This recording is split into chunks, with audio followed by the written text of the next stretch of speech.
Assalamu alaikum and welcome to Intellect Coaching Center YouTube channel. Today we are going to start the series of lectures of computer science for 9th class. आज हम लोग 9th class के lectures का start कर रहे हैं और आज जो हमारा टॉपिक होगा वो चैप्टर नंबर 1 होगा और उसका लेक्चर नंबर 1 हम स्टार्ट करेंगे। चैप्टर का नाम है फंडामेंटल्स ऑफ कंप्यूटर्स और फंडामेंटल ऑफ कंप्यूटर स्टार्ट करने से पहले let's have a review about the book. So this is the front page of our book और this book has been changed in 2021 2021 में ये किताब चेंज की गई है। इससे पहले जो हम कंप्यूटर पढ़ते थे वो बहुत ज्यादा ऑब्सोलीट किस्म का कंप्यूटर हुआ करता था, लेकिन अब ये कंप्यूटर आने के बाद जो है वो अल्हम्दुलिल्लाह we are meeting the standard and we are meeting the criteria of international students as well अल्हम्दुलिल्लाह।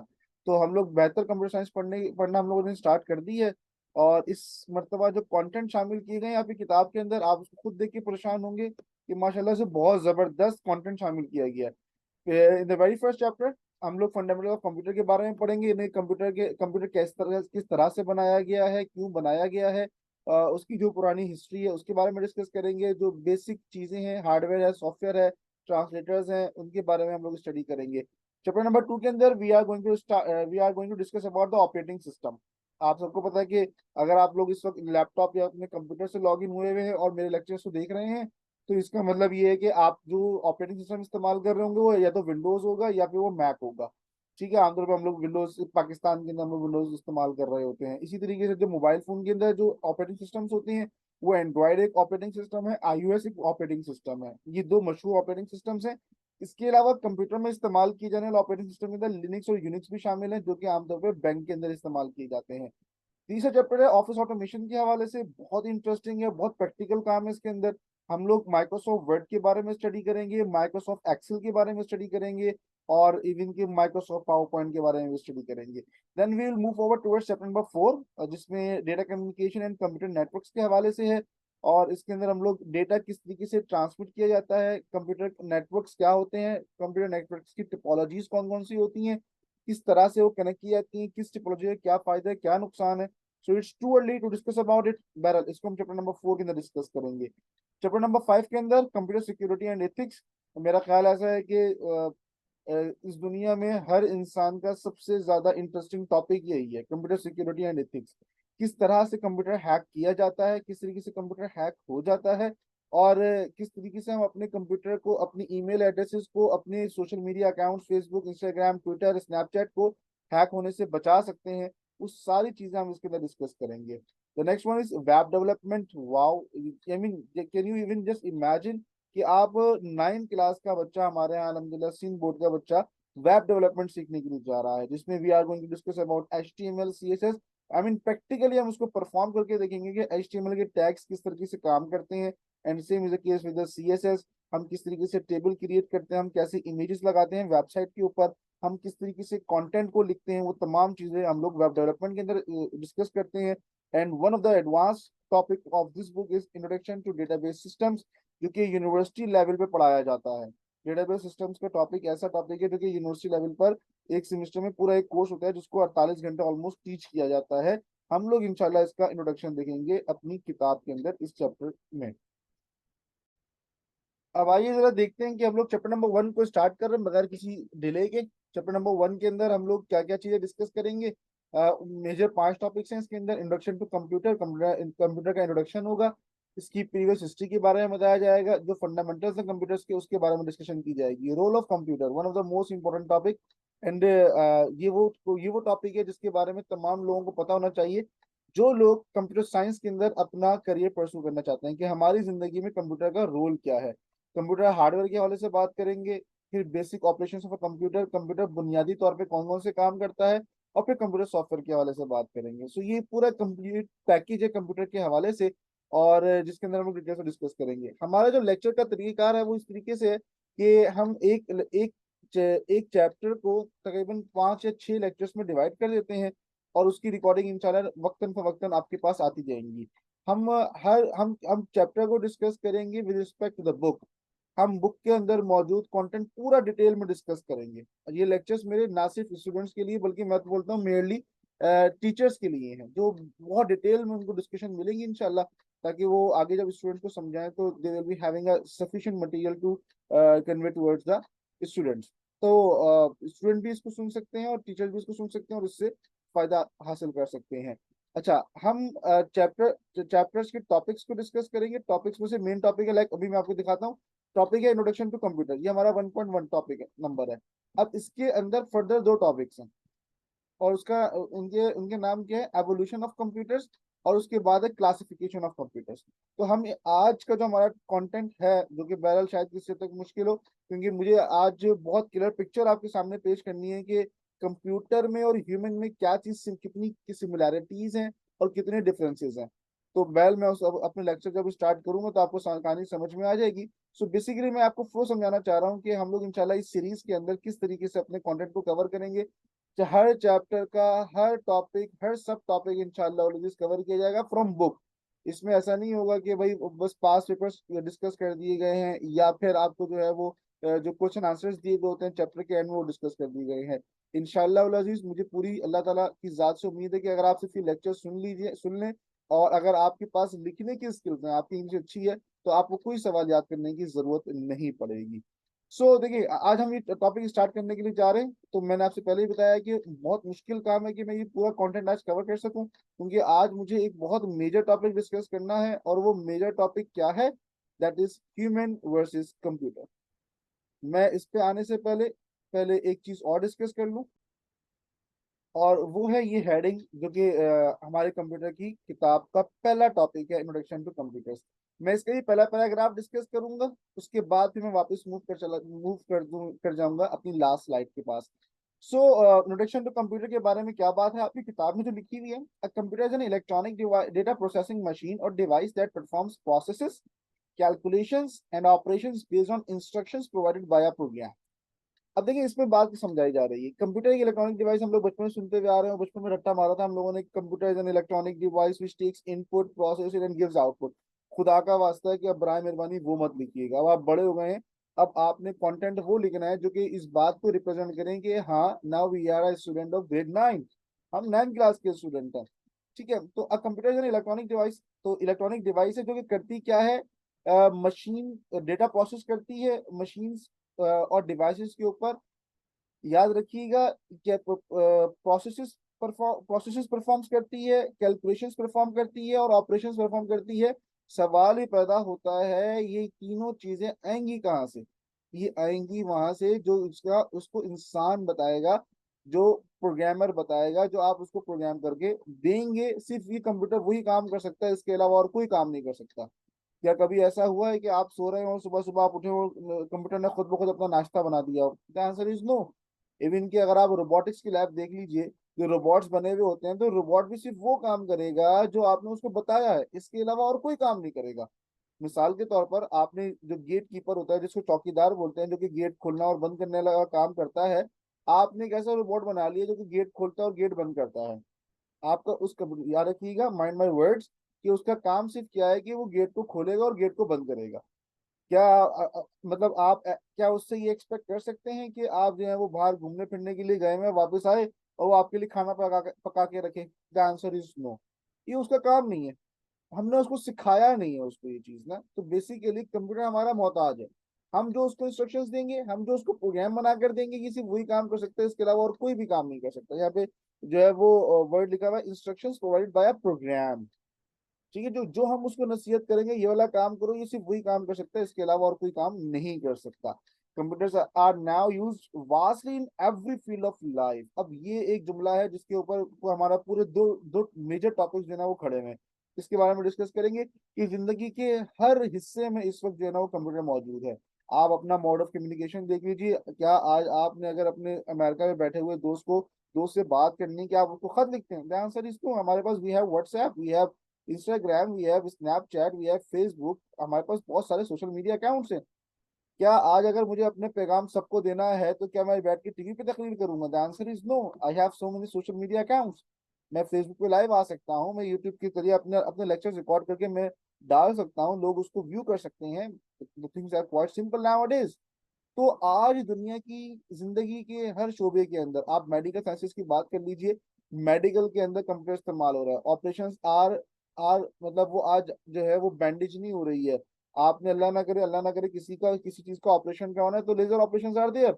कंप्यूटर को इस्तेमाल करके जो है वो लेजर ऑपरेशंस किए जा रहे हैं। इसी तरह से बड़े बड़े अल्लाह ना करे ब्रेन में ट्यूमर हो जाए, ट्यूमर को रिमूव करना है, ब्रेन में क्लॉट्स हो जाए, ब्रेन की बात कर रहा हूँ, इंतहाई सेंसिटिव पार्ट है हमारी बॉडी का, उसके अंदर भी जो है वो क्लॉट्स जो है वो रिमूव किए जा रहे हैं with the help of the computer.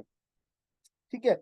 So moving forward कि the advancement in computer cause advancement in knowledge, science and technology.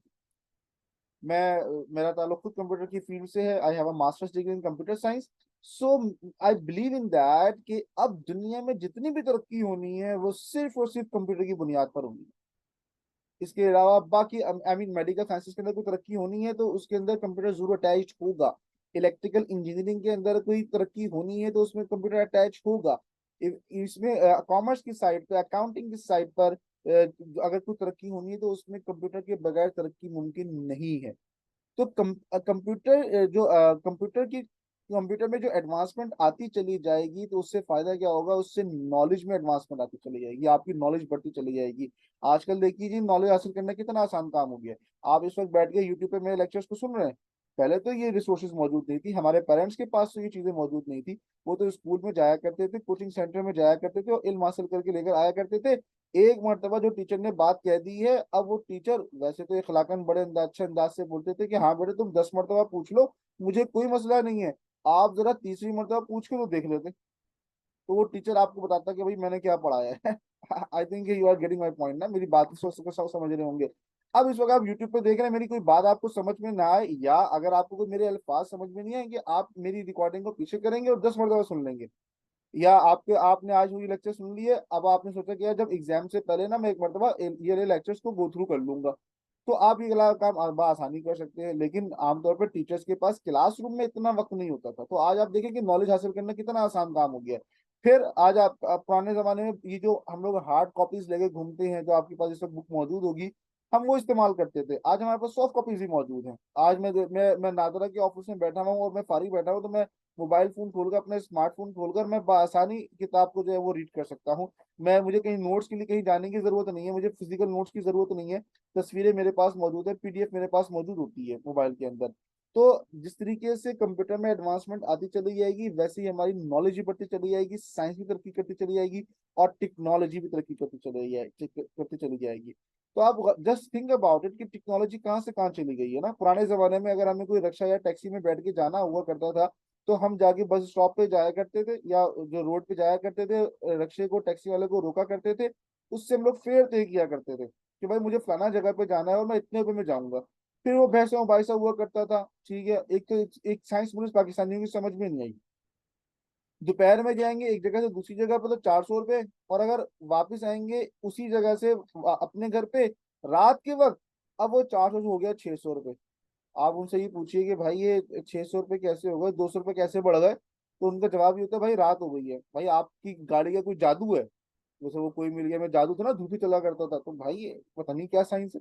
तो वो खामा खा की बहस भाई साहब उनसे करते हैं। आज आप देख लीजिए, आप अपने ड्राइंग रूम में बैठे हुए होते हैं, आपने स्मार्टफोन निकाला, आपने करीम या उबर या इंड्राइव आपने इस्तेमाल करी, और आपकी गाड़ी आपके दरवाजे पे खड़ी है, और जो जिस किस्म की आप गाड़ी चाह रहे हैं, आपके पास पैसे ज्यादा हैं, आपने एसी वाली गाड़ी मंगवा ली, आपके पास पैसे कम है और मौसम अच्छा है तो आपने बगैर एसी की गाड़ी मंगवा ली।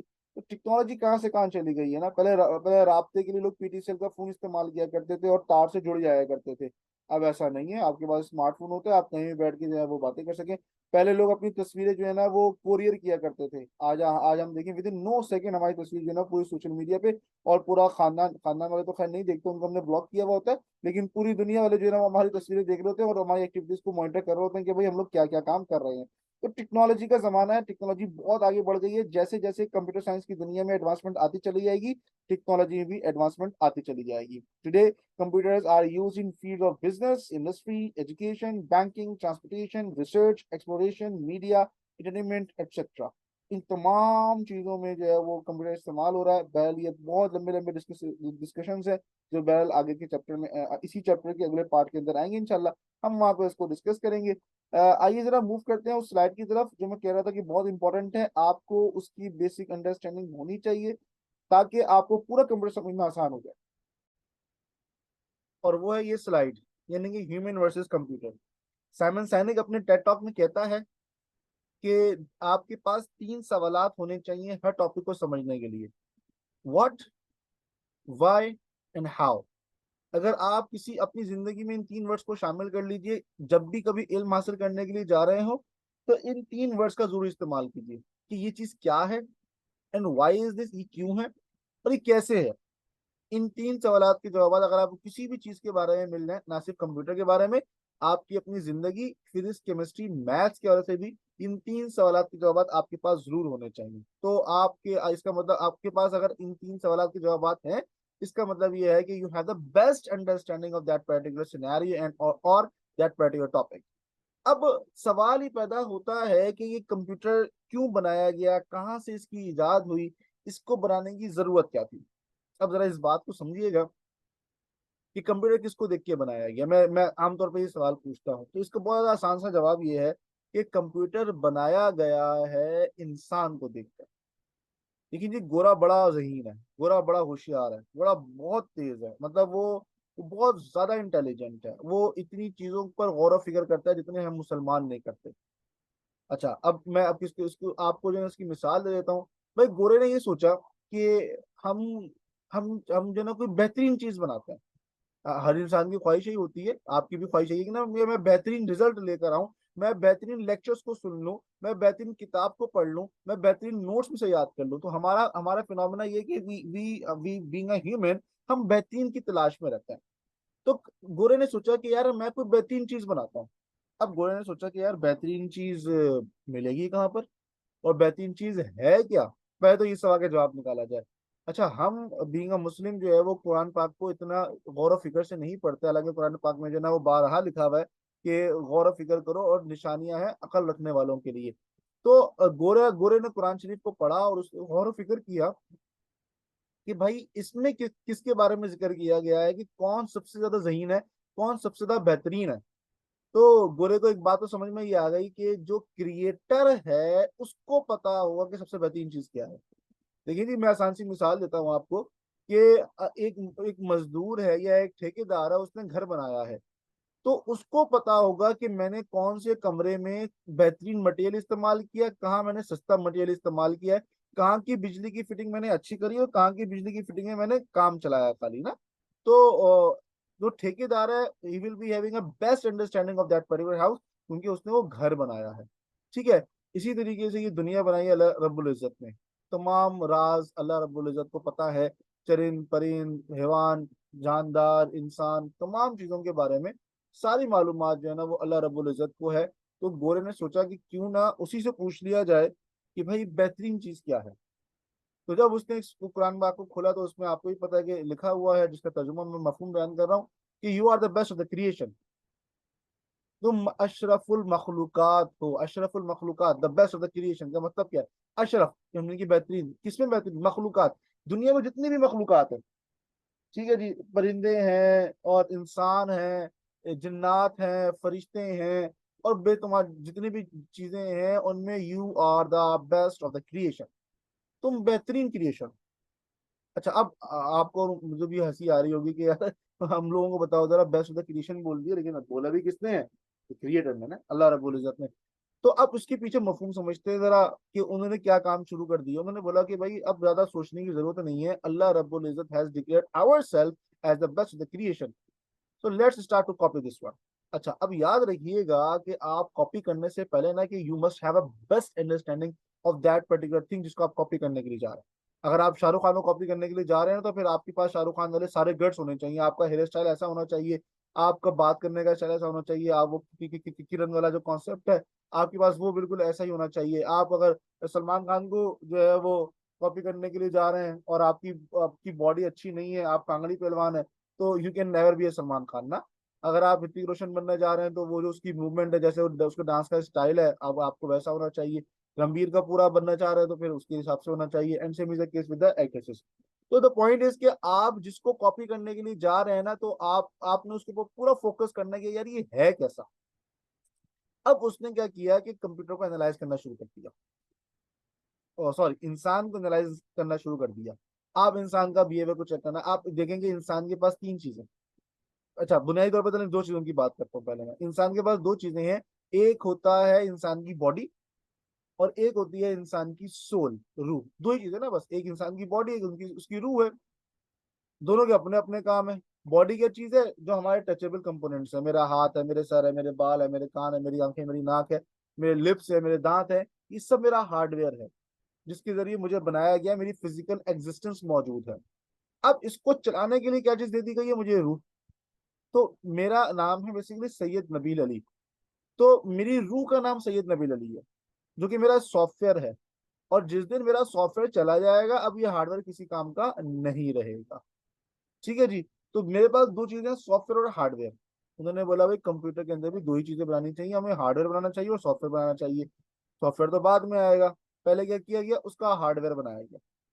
तो हार्डवेयर का मतलब उसकी body, touchable components of a computer is called hardware. वो कंप्यूटर के वो पार्ट जिनको आप छू सकते हैं उनको हम लोग हार्डवेयर कहते हैं। अच्छा, ये मैंने आपको एक पर्सपेक्टिव दिखाया।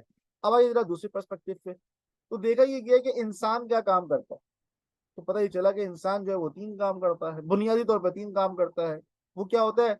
मिसाल के तौर पर आप मुझसे पूछते हैं, sir what is your name. मैंने आपकी बात को सुना, मैंने इनपुट लिया। अब मैंने उसको ब्रेन में प्रोसेस किया, यार व्हाट इज योर नेम का मतलब है कि आपका नाम क्या है, और उसका जवाब क्या होना चाहिए? My name is Nabeel. तो अब मैं रिप्लाई कर रहा हूँ with my mouth, with my words, और मैं कहता हूँ कि माय नेम इज नबील। तो मैंने आउटपुट किया। गौर कीजिएगा, मैंने तीन काम किए। पहले मैंने इनपुट लिया है through your voice, through your sound, through your words. मैंने कान के जरिए आपके अल्फाजों को सुना, दिमाग में उसको प्रोसेस किया, और तीसरा काम मैंने अपनी जबान के जरिए आपको आउटपुट दे दिया। मैंने ये तीन काम किए हैं। तो उन्होंने कहा कि भाई ठीक है, हमने कंप्यूटर बनाना है, पहले बनाया हार्डवेयर, फिर बनाया सॉफ्टवेयर। अब क्या किया, कंप्यूटर क्या काम करेगा? वो तीन काम करेगा। वो इनपुट करेगा, प्रोसेस करेगा और आउटपुट देगा। आप देख लीजिए, हमने जो बुनियादी डेफिनेशन बचपन में याद करी वो यही थी कि computer is an electronic device जो कि बिजली से चलती है और क्या करती है, which takes input from the user, user से इनपुट लेती है, प्रोसेस इट, प्रोसेस करती है, और क्या करती है आखिर में? गिव्स आउटपुट, आउटपुट दे देती है। और ये बेहतरीन डेफिनेशन है कंप्यूटर की।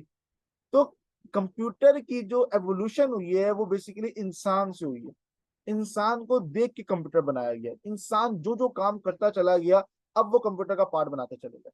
अच्छा, उसके बाद क्या हुआ? वक्त गुजरता गया, साइंसदान ने बोला यार चीज तो अच्छी बन गई है, जबरदस्त बन गई है। अब क्या किया जाए? उन्होंने सोचा कि यार इंसान के पास और क्या सलाहियत है। तो पता ही चला कि इंसान के पास मेमोरी है, इंसान को के पास याद रखने की सलाहियत है। तो उन्होंने कहा कि हाँ यार, ये चीज भी कंप्यूटर में डालनी चाहिए। तो क्या किया उन्होंने? उन्होंने जो ना वो मेमोरी बना दी। अच्छा, इंसान के पास दो किस्म की मेमोरीज होती हैं। एक होती है शॉर्ट टर्म मेमोरी, एक होती है long term memory. Short term memory का ताल्लुक होता है 17 सेकंड से। 17 सेकंड के बाद आपने कुछ चीज देखी, आप भूल जाते हैं। लेकिन लॉन्ग टर्म मेमोरी में कुछ चीजें पड़ जाती हैं जो कि आपकी यादें होती हैं, पुरानी यादें। अब मैं बहर उन जब बात या उन यादों की बातें करूं तो यहाँ पर मसाइल हो जाएंगे। बहरहाल, तो द पॉइंट इज कि कुछ शॉर्ट टर्म मेमोरी में चीजें होती हैं, कुछ लॉन्ग टर्म मेमोरी में होती हैं। तो अब उन्होंने सोचा कि यार ये कैसे फैसला किया जाएगा, शॉर्ट टर्म में क्या जाएगा, लॉन्ग टर्म में क्या किया जाएगा। अगेन किसको देखा जाए? तब इंसान को देखा जाए।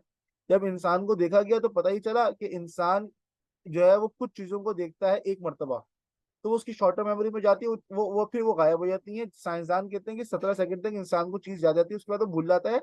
अगर वो उसको परमानेंट स्टोरेज में नहीं कि लॉन्ग टर्म मेमोरी में लेके ना चला जाए। मिसाल के तौर पर, आप ट्रेवल कर रहे थे कहीं पर, आप पाकिस्तान टूर पे जा रहे थे, या आप कराची के अंदर या सिंध के अंदर ही कहीं पर ट्रेवल कर रहे थे। रास्ते में बहुत सारे लोग दिखे, रास्ते में बहुत सारी बसेस दिखी, रास्ते में बहुत सारी बाइक्स दिखी आपको, आपने देखी और आप चले गए। वो 17 सेकंड तक आपको दिमाग में रहेंगी। या आपने साइन बोर्ड कोई देखा, सही है, उस पर कुछ लिखा हुआ था, आपने उसको पढ़ा, और आप उसको भूल जाएंगे। अनटिल अनलेस कि आप उसके ऊपर पॉन्डर ऑफ ना करें, आप उसके बारे में कुछ सोच विचार ना कर लें। अगर आपने उसके बारे में सोच विचार किया तो वो आपके दिमाग में बस जाएगा। अब वो आपकी शॉर्ट टर्म मेमोरी से कहाँ चला जाएगा? लॉन्ग टर्म मेमोरी के अंदर।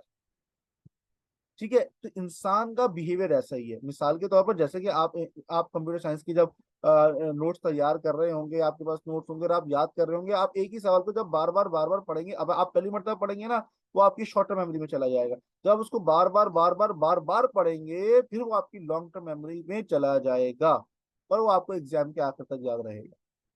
ठीक है जी। इसी तरीके से हम दुनिया में बहुत सारे लोगों से मिलते हैं, क्या हमें सारे लोग याद रहते हैं? The answer is no. आप क्लास में जो है वो किसी से मिले, या आप खाला के बच्चे से किसी से मिले, या आप जो है वो किसी इवेंट में आपकी किसी से मुलाकात हुई, और आप उसके बारे में बार बार सोचते रहे, तो वो आपकी लॉन्ग टर्म मेमोरी में चला जाएगा, और फिर ऐसे लोगों का दिमाग से निकलना बहुत मुश्किल काम होता है। बहरहाल, तो वो इंसान आपकी मेमोरी में जो है वो लॉन्ग टर्म मेमोरी में चला गया। बहरहाल, द पॉइंट इज कि ह्यूमन के पास दो किस्म की मेमोरीज है।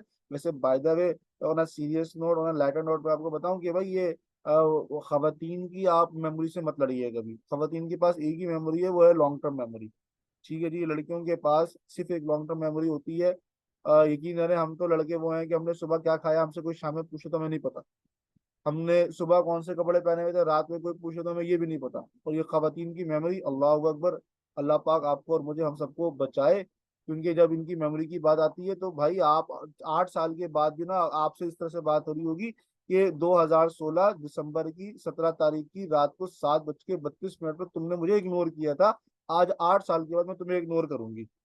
एंड यू विल लाइक, अबे यार, 8 8 साल पहले, मतलब इस बात के ऊपर 20 मरतबा पहले फड्डा हो चुका है, लेकिन आज 8 साल बाद दोबारा से फड्डा होगा। ठीक है ना। या आज से 6 साल पहले आपने मुझे जो है ना वो ब्लॉक किया था, आज मैं आपको 1 महीने के लिए ब्लॉक कर रहा हूँ। मतलब इस तरह की इनकी मेमोरी है माशाल्लाह से। अल्लाह पाक इनके हाफजे को सलामत रखे। तो बहरहाल, खवातीन के पास मैं बोलता हूँ भाई शॉर्ट टर्म मेमोरी का कॉन्सेप्ट ही नहीं है इनके पास, जो है ना वो लॉन्ग टर्म मेमोरी है माशाल्लाह से। इनको सारी चीजें पक्की याद रहती हैं। मतलब आप कभी दो खवातीन को आपस में बात करते हुए देख लीजिए। So they use to talk like this कि भाई वो फलाना को देखा था, वो फलाना की शादी के अंदर फलाना कलर के कपड़े पहनी हुई थी, और फलाना के जो बंदे उसने पहने थे बहुत खूबसूरत लग रहे थे। अल्लाह अकबर। आप मर्दों को खुद अपना ही नहीं कपड़े कि हमने क्या पहनने गए थे, क्योंकि वो दोस्त से लेके पहने हुए थे हमने। मना लेटर नोट बात कर रहा हूँ आपसे ये सारी में। तो बहरहाल, खवातीन की मेमोरी बड़ी स्ट्रांग होती है, मैं यहाँ पे इनको प्रेज करना चाह रहा हूँ। बहरहाल, तो इसी तरीके से कंप्यूटर में भी जो है ना वो दो किस्म की मेमोरीज बना दी गई, शॉर्ट टर्म मेमोरी और long term memory. Short term memory का मतलब होता है टेम्परेरी स्टोरेज, और लॉन्ग टर्म मेमोरी का मतलब होता है सेकेंडरी स्टोरेज। आपको पता है RAM and ROM are temporary storages, जबकि ये जो हार्ड डिस्क होती है, यूएसबी होती है, सीडी होती है, ये आपकी होती है लॉन्ग टर्म मेमोरी। इसमें डेटा आप लॉन्ग टर्म में रख सकते हैं। इसी तरीके से फिर आप देखिए कि इंसान, जैसे जैसे इंसान इवॉल्व हुआ, अब मैं ये थोड़ी सी बात आगे की कर रहा हूँ, कि कंप्यूटर के पास ये सलाहियत नहीं थी कि वो खुद लर्न कर सके, खुद चीजों को सीख सके। आज आप देख लीजिए, आर्टिफिशियल इंटेलिजेंस का जमाना है, मशीन लर्निंग का जमाना है, मशीनों ने खुद सीखना शुरू कर दिया है। 2016 में यूएस में एक कॉन्फ्रेंस हुई विमेंस की। वहाँ पे एक खातून ने आइडिया ये प्रपोज किया कि अगर आप चाहते हैं कि एक रोबोट जो है वो उतना ही अक्लमंद, उतना ही ज़हीन हो जाए जितना ये इंसान है, तो जैसे ही बच्चा पैदा हो आप 18 साल के लिए उस रोबोट को उस बच्चे के साथ छोड़ दीजिए। जो चीजें बच्चा सीखता चला जाएगा वही रोबोट भी सीखता चला जाएगा। इंसान में और कंप्यूटर में फर्क ये है कि इंसान चीजों को भूल जाता है, और इंसान एक इंसान से मल्टीपल टाइम्स धोखा खा लेता है। कंप्यूटर ये काम नहीं करता। आप कंप्यूटर को बता दीजिए कि ये वाला इंसान गलत है, या ये वाला इंसान खराब है, या फिर ये वाला काम नहीं करना, इससे नुकसान होगा, कंप्यूटर वो काम दोबारा कभी भी नहीं करेगा।